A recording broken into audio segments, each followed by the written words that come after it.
देश घूम रहे हैं, विदेश घूम रहे हैं, देश के कोने कोने में चुनाव प्रचार कर रहे हैं, लेकिन अभी तक, जी हां दर्शकों, अभी तक देश के प्रधानमंत्री नरेंद्र मोदी मणिपुर नहीं जा रहे हैं। यही वजह है कि मोदी जी कहीं भी चले जाए, जीत जाए, लेकिन इंडिया जो बना है उससे हार गए, क्योंकि उनके सवालों का जवाब नहीं है। उनके सवालों का जवाब इसलिए भी नहीं है क्योंकि वो मणिपुर नहीं जा रहे हैं, क्योंकि मणिपुर के बच्चियों का, बेटाओं का, युवाओं का, महिलाओं के चीख की जो पुकार है, वो ललकार है, वो उनको सुनाई नहीं दे रहा है। यही वजह है कि विपक्ष साफ शब्दों में कह दिया कि मोदी जी भले आप जीत गए, लेकिन इंडिया से आप हार गए।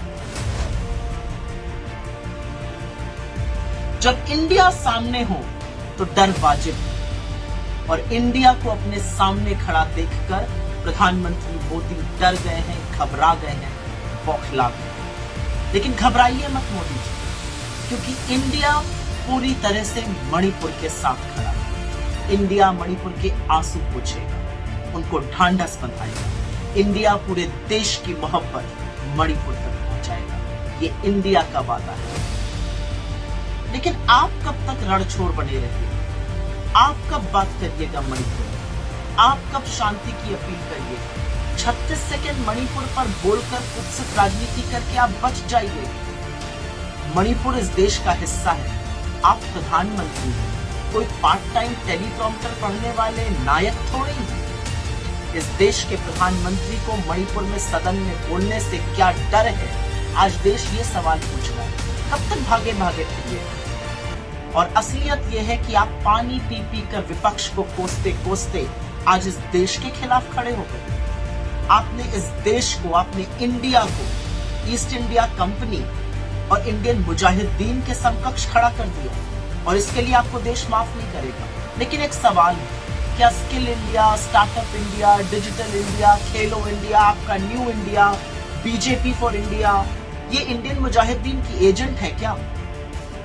ये सवाल आपसे रहेगा।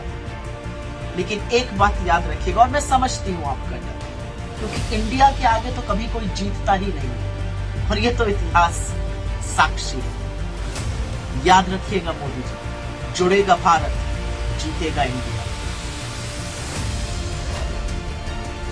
मोदी सरकार में आखिर क्यों मची हुई है खलबली? क्या एक सवालों का जवाब 300 से ज्यादा सांसद नहीं दे पाएंगे? क्या मोदी कैबिनेट में एक भी ऐसा मंत्री नहीं है जो मणिपुर के सवालों का जवाब देने के लायक हैं? दर्शकों, आपको बता दें कि जिस सांसद को सस्पेंड किया गया, यानी कि आम आदमी पार्टी के सांसद संजय सिंह को, उनके सवालों का तो जवाब छोड़िए, उनके सवालों का सामना करने के लायक भी मोदी के मंत्री नहीं बचे हैं। यही वजह है कि संजय सिंह को बदनाम करने के लिए कैसे अब आतंकवाद से जोड़ा जा रहा है, और वो कैसे देश के, खास करके हमारे बापू के सामने आकर, उनके तस्वीरों के सामने आकर क्या कुछ कह रहे हैं मोदी सरकार के बारे में, जरा गौर से सुनिए। जैन साथियों, आज टीम इंडिया के आंदोलन का चौथा दिन है।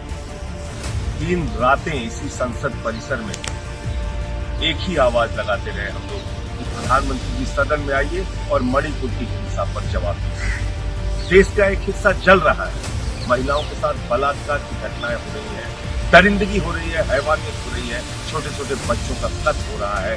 लोग रिलीफ कैंप में रहे, लेकिन देखा प्रधानमंत्री जी को आप क्या क्या बयान दे रहे हैं? इंडिया की तुलना आतंकवादी संगठन से करते हैं। और कल उनका एक बयान आता है, प्रधानमंत्री जी कह रहे हैं 24 में दोबारा हम सत्ता में आएंगे। प्रधानमंत्री जी, थोड़ी तो संवेदनशीलता दिखाइए, थोड़ा तो दर्द अपने मन में दिखाइए। देश का एक हिस्सा जल रहा है, आपसे लोग सवाल पूछ रहे हैं, आप जवाब देने के लिए तैयार नहीं। अभी भी आपको चिंता है 24 कैसे दोबारा सत्ता में आएंगे। मैं इस देश के लोगों से कहना चाहता हूँ, हाथ जोड़कर आपसे विनती करना चाहता हूँ, सोचिए जरा, एक ऐसा व्यक्ति जो एक हिस्सा देश का जलता रहे और उसको सत्ता की भूख सताती रहे, दोबारा सत्ता में आने की चिंता सताती रहे, वो आपका रखवाला कैसे हो सकता है? वो आपको सुरक्षा कैसे दे सकता है? देश के प्रधानमंत्री पर मुझे चंद लाइनें याद आती हैं। अगर माहौल जहरीला हो जाए तो जानो बदन को खतरा है। माली खुद नोच डाले तो चमन को खतरा है। औलाद निकम्मी हो जाए तो धन को खतरा है। सरकार निकम्मी हो जाए तो वतन को खतरा है। इस वतन को, इस मुल्क को ऐसी निकम्मी सरकार से खतरा है जो इतनी बड़ी हिंसा दरिंदगी और हैवानियत के बाद भी खामोश है। आइए हम सब मिलकर मोदी सरकार को जगाएं और उनसे मणिपुर पर जवाब मांगे। मणिपुर में शांति बहाली होनी ही चाहिए। वो हमारे देश का एक ऐसा अंग है जो बॉर्डर स्टेट है और वहाँ शांति और अमन की सख्त जरूरत है। हम सबको मिलकर मणिपुर को बचाओ। जय हिंद। देश के मणिपुर में हो रहे हिंसा के खिलाफ, देश के प्रधानमंत्री नरेंद्र मोदी के चुप्पी के खिलाफ, देश के प्रधानमंत्री नरेंद्र मोदी के खामोशी के खिलाफ, देश के प्रधानमंत्री नरेंद्र मोदी और उनके कैबिनेट में बैठे मंत्री के चुप्पी के खिलाफ बस, ट्रक और ट्रेनों पर चढ़कर लोगों ने प्रोटेस्ट किया, प्रदर्शन किया। लेकिन अब तक न तो मोदी सरकार के मंत्री न खुद मोदी जी मणिपुर गए और एक सवाल का जवाब दे पाए। यही वजह है कि लोगों में आक्रोश, गुस्सा और सड़कों पर आकर जो है धरना दे रहे हैं। लेकिन अब तक जो है मणिपुर शांत नहीं हुआ, नहीं उन पर सवालों का जवाब मिला और इंसाफ की बात तक नहीं कर पा रहे मोदी सरकार।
पहली बार, जी हां दर्शकों, पहली बार देश के प्रधानमंत्री नरेंद्र मोदी खुद दूसरों को फंसाते फंसाते, घुमाते घुमाते पहली बार अपने जाल में फंस गए। और वो इसलिए क्योंकि मणिपुर पर चुप्पी, मणिपुर पर राजनीति, मणिपुर पर सियासत उनको भारी पड़ गया। और यही वजह है कि जब संजय सिंह ने पोल खोलना शुरू किया, सवाल पूछना शुरू किया, तो उनके जाल में मोदी जी कैसे फंस गए वो आपको देखना चाहिए, वो आपको सुनना चाहिए, एहसास करना चाहिए कि कैसे 9 सालों से मोदी जी घुमाते घुमाते खुद घूमने लगे और खुद दूसरों को फंसाते फंसाते अपने जाल में फंसने लगे। जैन साथियों, इस वक्त मैं संसद के परिसर में हूँ और राष्ट्रपिता महात्मा गांधी की प्रतिमा के सामने आज आपको पता होगा कि मुझे पार्लियामेंट को सस्पेंड कर दिया गया और सस्पेंड करने की वजह सिर्फ इतनी थी कि मैंने प्रधानमंत्री जी से कहा कि आप मणिपुर की हिंसा पर आकर जवाब दीजिए। और इस मांग को लेकर 3 दिनों से हम लोग 267 का नोटिस दे रहे थे। आज 27 लोगों ने 267 का नोटिस दिया था। सरकार से हमारी मांग थी कि प्रधानमंत्री जी मणिपुर की हिंसा पर जवाब दीजिए। मणिपुर की जो तस्वीरें आई, जो वीडियो आए पिछले दिनों, वो हृदय विदारक, मन को विचलित करने वाले, अगर कोई भी संवेदनशील व्यक्ति होगा तो उसको रास्ते में। और जब ये बयान मैंने सुना एक रिटायर्ड सूबेदार का कि मैंने भारत माता की तो रक्षा की, मैंने देश की तो रक्षा की, मैंने कारगिल का तो युद्ध लड़ा, लेकिन अपनी पत्नी की रक्षा की।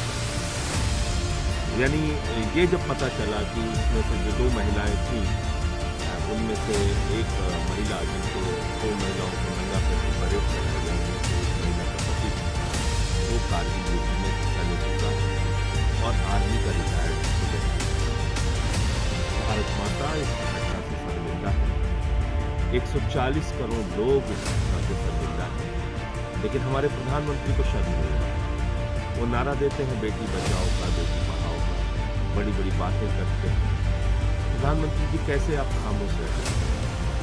देश के एक हिस्से में बेटियों का बलात्कार हो रहा है, महिलाओं को नंगा करके घुमाया जा रहा है, उनके साथ अश्लीलता की जा रही है, दरिंदगी और हैवानियत की जा रही है, छोटे छोटे बच्चों का कत्ल हो रहा है, लोगों के घर जलाए जा रहे हैं, बुजुर्गों की, माताओं बहनों की हत्याएं हो रही हैं, और आप चुप हैं, आप खामोश हैं, आपको शर्म नहीं आती, आप सदन में आके जवाब नहीं दे सकते। आप कैसे इतने संवेदनहीन हो सकते हैं प्रधानमंत्री? आप पूरी दुनिया की सैर कर रहे हैं, आपको चीता के ऊपर 3 दिन फोटो खिंचवाने की फुर्सत है, आपको रोज रेलवे की झंडी दिखाने की फुर्सत है, आपको मणिपुर पर बोलने की फुर्सत नहीं, लेकिन ब्राजील के फुटबॉलर पे ट्वीट करने और बोलने की फुर्सत है, आपको क्रिकेट के खिलाड़ी की उंगली टूट जाए तो उस पर ट्वीट करने और बोलने की फुर्सत है। ये कैसा दोहरा चरित्र है आपका? आप क्या समझते हैं इस देश के लोग? क्या मणिपुर के लोग इंसान नहीं है? क्या मणिपुर भारत का हिस्सा नहीं है? अगर इस प्रकार की दरिंदगी, हैवानियत और हत्या की घटनाएं वहां हो रही हैं, तो आप खामोश कैसे रह सकते हैं? और मैंने कौन सा गुनाह कर दिया ये मांग करके कि प्रधानमंत्री को सदन में आके जवाब देना चाहिए, प्रधानमंत्री को सदन में आके बोलना चाहिए? आप दिन भर में 4 बार कपड़े बदलने की फुर्सत आपके पास है, 10 मिनट 20 मिनट आप सदन में आके मणिपुर की हिंसा पे नहीं सोच सकते? एक ऐसा स्टेट जो जल रहा है और आपका मुख्यमंत्री कह रहा है कि ऐसी सैकड़ों घटनाएं हुई हैं यहाँ पे नंगा करके महिलाओं को घुमाने की, ऐसी घटनाएं आगजनी की और लोगों को मारने की हो रही है, ये मुख्यमंत्री कह रहा है। तो मैं सबसे एक ही अपील करना चाहता हूँ, अगर जरा सी भी संवेदना है आपको, जिस तरह से भी विरोध कर सकते हैं, मणिपुर हिंसा का विरोध कीजिए, मणिपुर की दरिंदगी और हैवानियत का विरोध कीजिए। कारगिल का वो योद्धा, वो रिटायर्ड सूबेदार आपसे सवाल कर रहा है, पूछ रहा है कि मैंने तो भारत माता की रक्षा के लिए कारगिल के युद्ध में हिस्सा लिया, देश की रक्षा कर दी, अपनी पत्नी की रक्षा कर दी। आज आप सबकी जिम्मेदारी है उस कारगिल के देश की। आज आप सबकी जिम्मेदारी है मणिपुर की बेटियों की, वहाँ के बुजुर्गों की, वहाँ के माताओं बहनों की, वहाँ के बच्चों की आवाज। आप सबकी जिम्मेदारी है जो वहाँ चर्च चलाए जा रहे हैं, मंदिर तोड़े जा रहे हैं, उन मुद्दों को आइए हम सब मिलकर मणिपुर की हिंसा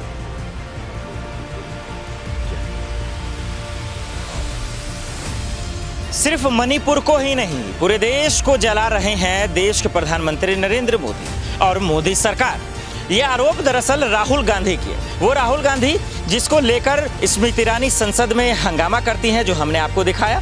वो राहुल गांधी जिसके डर से मोदी जी डरते हैं, जिसके डर से थर-थर कांपते हैं, वो राहुल गांधी जिन्होंने साफ शब्दों में कहा कि सिर्फ मणिपुर को नहीं, पूरे देश को जला रहे हैं प्रधानमंत्री। राहुल गांधी मणिपुर क्यों नहीं जा रहे हैं मोदी जी, उसको लेकर राहुल गांधी क्या कुछ करे जरा। वो सिर्फ सत्ता चाहते हैं और सत्ता के लिए वो कुछ भी कर देंगे। मणिपुर को जला देंगे, बाकी देश को जला देंगे।